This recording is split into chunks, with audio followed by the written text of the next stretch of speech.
La justice a tranché dans l'affaire Sephora. Vous le savez, le parfumeur avait décidé d'ouvrir l'un de ses grands magasins sur les Champs-Élysées jusqu'à 1 h du matin avec des salariés volontaires.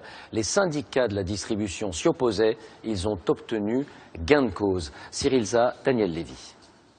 Sur le seuil de l'enseigne, les horaires sont clairement affichés. Fermeture à minuit, voire 1 h du matin, des horaires désormais illégaux. Sous 8 jours, l'heure de fermeture devrait être avancée à 21 h. Certains salariés habitués aux horaires de nuit payés 30% de plus ne cachent pas leur amertume. On se dit comment on va finir le mois, du coup, 21 h, c'est pas minuit. Voilà, et on s'est habitué à ce temps de travail. On a envie de travailler le soir, on a choisi, et c'est volontaire, c'est pas forcé. La direction affirme que dans ce magasin des Champs-Élysées, elle réalisait 20% de son chiffre d'affaires entre 21 h et minuit et que l'interdiction menacerait 45 emplois. Les clients, eux, ne voient que des avantages à cette fermeture tardive.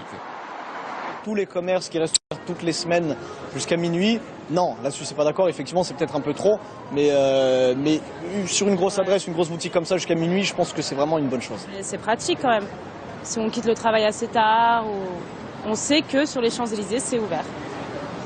Pratique mais totalement illégale pour la justice, car aucun accord entre direction et salariés n'a été signé pour organiser ces horaires de nuit comme la loi l'exige. Une victoire logique selon le syndicat qui attaquait l'enseigne.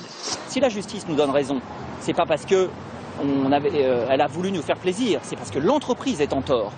Donc c'est pas de l'idéologie à un moment.